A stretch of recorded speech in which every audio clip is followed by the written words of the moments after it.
बच्चों, आज हम पढ़ेंगे कक्षा 8 सामाजिक अध्ययन के अंतर्गत सामाजिक एवं राजनीतिक जीवन विषय का दूसरा पाठ धर्मनिरपेक्षता की समझ। आप देख रहे हैं यहाँ पर, यह आपका अध्याय 2 धर्मनिरपेक्षता की समझ।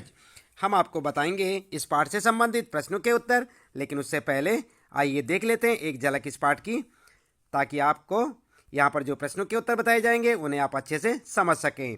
आप ध्यान दें बच्चों, आप इस पाठ को अपनी पाठ्य पुस्तक से भी पढ़ सकते हैं और चाहे तो यहाँ से भी पढ़ सकते हैं, लेकिन एक बार पाठ को जरूर से ज़रूर पढ़ लें। और जो यहाँ पर आपको प्रश्नों के उत्तर बताए जाएंगे उन्हें आप अपनी नोटबुक में नोट करें, उन्हें अच्छे से याद करें। यदि अभी तक आपने चैनल को सब्सक्राइब नहीं किया तो चैनल को सब्सक्राइब भी अवश्य कर दें, बेल आइकन दबा दें, ताकि आपको आने वाली प्रत्येक पाठ की वीडियो की नोटिफिकेशन भी मिलती रहे। और देखा बच्चों आपने, यहाँ पर जो है आपका पाठ समाप्त होता है और इस पाठ से संबंधित यहाँ पर ये प्रश्न शुरू हो जाते हैं। तो इन सारे प्रश्नों के उत्तर हम आपको यहाँ पर बताने वाले हैं। आप लगातार देखते रहें वीडियो और जुड़े रहें हमारे साथ। तो चलिए ज़्यादा देर न करते हुए अब जान लेते हैं इस पाठ से संबंधित प्रश्नों के उत्तर। तो सबसे पहले आइए शुरू कर लेते हैं पाठ के अंतर्गत पूछे गए प्रश्न और उनके उत्तर। समझते हैं ना आप, पाठ के अंतर्गत पूछे गए प्रश्न का मतलब होता है जो पाठ के बीच बीच में आपसे प्रश्न पूछे जाते हैं, सबसे पहले उनके उत्तर जान लेते हैं। आप देख सकते हैं पाठ के बीच में। तो यहाँ पर जो है पहला प्रश्न आपके लिए, इस अध्याय की भूमिका को एक बार फिर पढ़िए। आपको ऐसा क्यों लगता है कि बदले की भावना इस समस्या से निपटने का सही रास्ता नहीं हो सकती? अगर सारे समूह बदले के रास्ते पर चल पड़े तो क्या होगा? और ये प्रश्न बच्चों आपको देखने को मिलेगा पेज नंबर 19 पर, यानी कि आप 19 नंबर पेज देखें अपनी पाठ्य पुस्तक के, वहाँ पर आपको इस प्रकार का एक प्रश्न देखने को मिलेगा। उत्तर में क्या लिखेंगे आप? उत्तर इस प्रकार से लिखें, हिटलर ने जर्मनी में यहूदियों पर अत्याचार किया। अब यहूदी धर्म को मानने वाले इजराइल में मुसलमानों और ईसाई अल्पसंख्यकों के साथ अमानवीय व्यवहार कर रहे हैं। यह एक प्रकार के बदले की भावना है जो इस समस्या से निपटने का सही तरीका नहीं है। अगर सारे समूह बदले के रास्ते को अपना लें तो पूरे विश्व में अफरा तफरी फैल जाएगी। यह अंतर्राष्ट्रीय संबंधों को प्रभावित करेगा और विभिन्न समूहों के बीच परस्पर सहयोग एवं सामंजस्य की भावना समाप्त हो जाएगी। तो आइए बात समझ में बच्चों, यहाँ पर जो है पहला प्रश्न जो आपका दिया था उसका उत्तर आप किस प्रकार से लिख सकते हैं। इसके बाद बच्चों दूसरा प्रश्न देख लेते हैं। कक्षा में चर्चा करें। और क्या चर्चा करें? क्या एक ही धर्म के भीतर अलग अलग दृष्टिकोण हो सकते हैं? और ये प्रश्न आपको देखने को मिलेगा 20 नंबर पेज पर, यानी कि आप अपनी पाठ्य पुस्तक के 20 नंबर पेज देखें, वहाँ पर आपको इस प्रकार का एक प्रश्न देखने को मिलेगा। उत्तर में क्या लिखेंगे आप? उत्तर लिखेंगे हाँ, एक ही धर्म के भीतर अलग अलग दृष्टिकोण हो सकते हैं। अगला प्रश्न है बच्चों तीसरा, क्या आप भारत के किसी भी भाग से हाल की कोई ऐसी घटना बता सकते हैं जहां संविधान के धर्मनिरपेक्ष आदर्शों का उल्लंघन किया गया हो और लोगों को उनके धर्म की वजह से प्रताड़ित किया गया हो या मारा गया हो? और ये प्रश्न है बच्चों, आप देख सकते हैं अपनी पाठ्य पुस्तक के 25 नंबर पेज पर, 25 नंबर पेज देखें आप, वहाँ पर आपको इस प्रकार का एक प्रश्न देखने को मिलेगा। उत्तर क्या लिखेंगे? उत्तर इस प्रकार से लिखेंगे आप। उत्तर लिखेंगे, जम्मू कश्मीर में मुसलमानों द्वारा गैर मुस्लिम समुदायों को प्रताड़ित किया जाता है या मारा जाता है। यह संविधान के धर्मनिरपेक्ष आदर्शों का उल्लंघन है।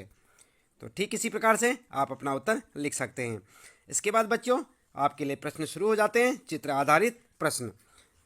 तो यहाँ पर क्या है आपके लिए प्रश्न है, उपरोक्त चित्र कथा, यानी कि उपरोक्त चित्र कथा पट में शिक्षक ने जो उत्तर दिया उस पर चर्चा करें। और क्या दिया यहाँ पर आप देख सकते हैं, पेज नंबर 22 पर आप देखेंगे तो वहाँ पर आपको जो है ये चित्रकथा देखने को मिलेगी। आप यहाँ से भी देख सकते हैं बच्चों, ये है वो चित्र। और यहाँ पर जो है इसी चित्र को आप अपनी पाठ्य पुस्तक में देख सकते हैं, वहाँ पर क्या क्या जो है शिक्षक ने उत्तर दिए आप उन्हें पढ़ सकते हैं। तो देखें आप पहले प्रश्न का उत्तर किस प्रकार से लिखेंगे। ये आपका चित्र है, 22 नंबर पेज पर देखें आप इस चित्र को।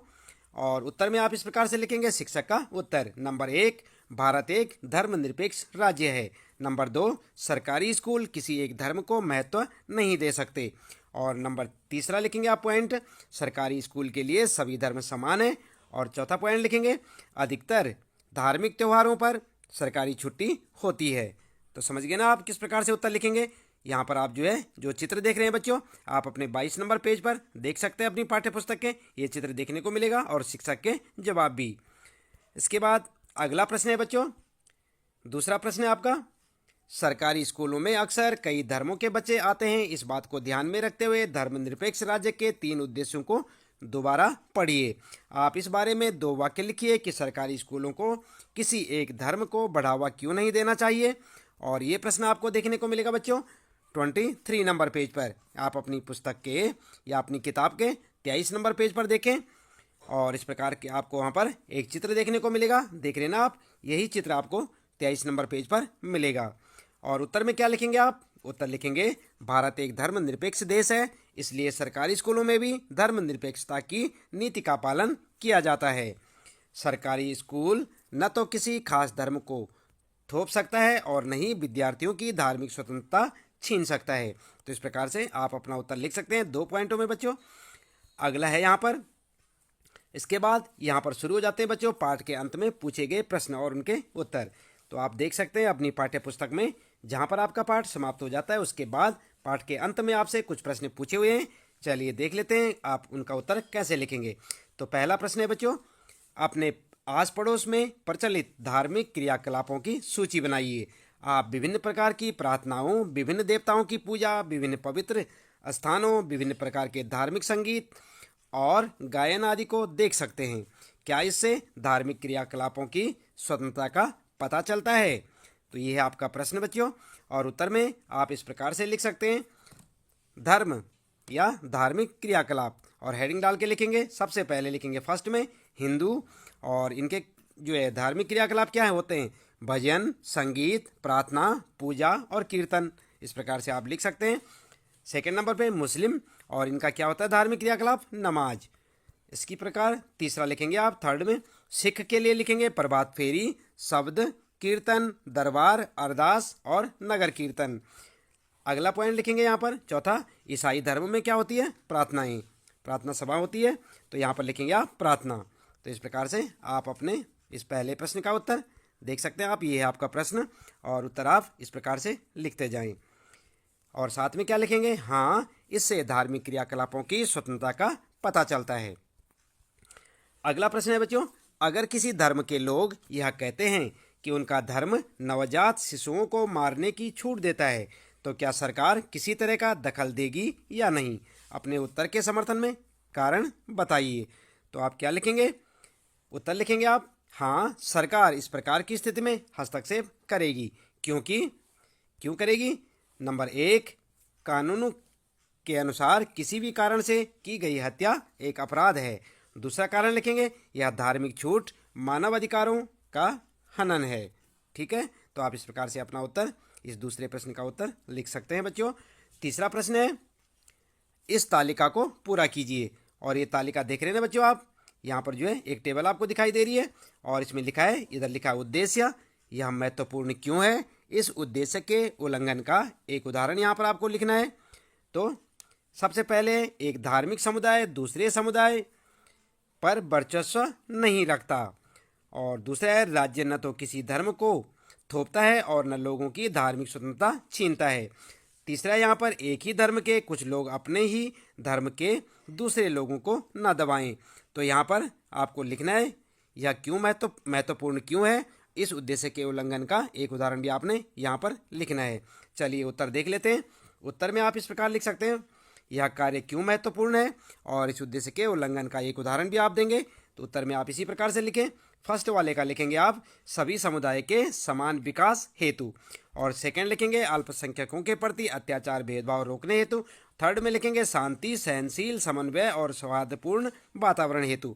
उद्देश्य में लिखेंगे, फर्स्ट में लिखेंगे जम्मू कश्मीर में मुसलमान हिंदुओं पर वर्चस्व रखते हैं।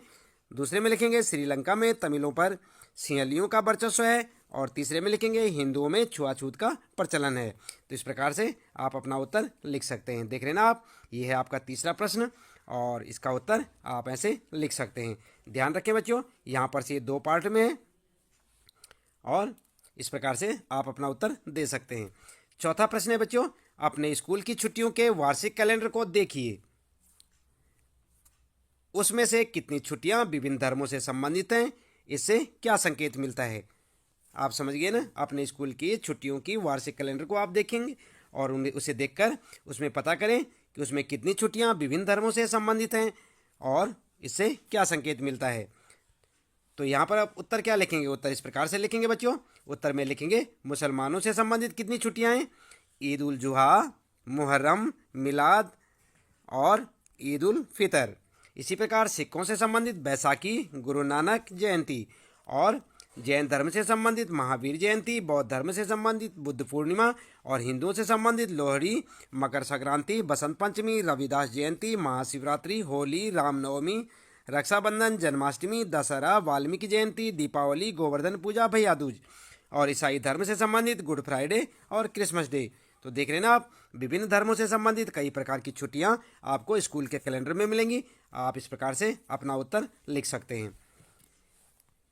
इसके बाद बच्चों अगला यहाँ पर जो है संकेत भी देंगे आप साथ में। प्रश्न में पूछा था संकेत दें, तो नंबर 1 लिखेंगे आप, भारत में अनेक धर्मों के लोग रहते हैं।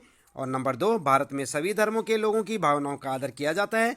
नंबर 3, प्रत्येक नागरिक को अपनी इच्छा का धर्म अपनाने तथा उसका प्रसार करने का अधिकार है। तो इस प्रकार से आप अपना उत्तर इस प्रश्न का दे सकते हैं। ये है आपका चौथा प्रश्न। और चौथे प्रश्न में क्या कुछ पूछा है आप देख सकते हैं। उत्तर आप इस प्रकार से लिखेंगे। पांचवें प्रश्न की बात करते हैं बच्चों, और इसमें पूछा है एक ही धर्म के भीतर अलग अलग दृष्टिकोणों के कुछ उदाहरण दें। तो आप उदाहरण देंगे बच्चों, किस प्रकार से देंगे? उत्तर लिखेंगे आप, एक ही धर्म में अलग अलग दृष्टिकोण, धर्म अलग अलग और अलग अलग दृष्टिकोण। तो इस प्रकार से आप अपना उत्तर दे सकते हैं। यहाँ पर जो एक टेबल सी बनाई है आप बच्चों, और इसमें सबसे ऊपर लिख दें धर्म अलग अलग दृष्टिकोण। जैसे हिंदू धर्म में सनातन धर्म, मूर्ति पूजा, आर्य समाज।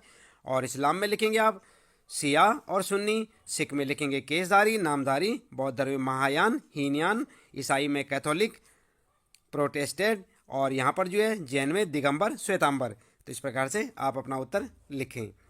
इसके बाद बच्चों छठा प्रश्न है, भारतीय राज्य धर्म से फासला भी रखता है और उसमें हस्तक्षेप भी करता है। यह उलझाने वाला विचार लग सकता है। इस पर कक्षा में एक बार फिर से चर्चा कीजिए। चर्चा के लिए इस अध्याय में दिए गए उदाहरणों के अलावा आप अपनी जानकारी के अन्य उदाहरण भी सहारा ले सकते हैं। देख रहे ना आप, ये आपका छठा प्रश्न। और उत्तर में आप लिखेंगे इस प्रकार से लिखें, भारतीय राज्य का धर्म से फासला।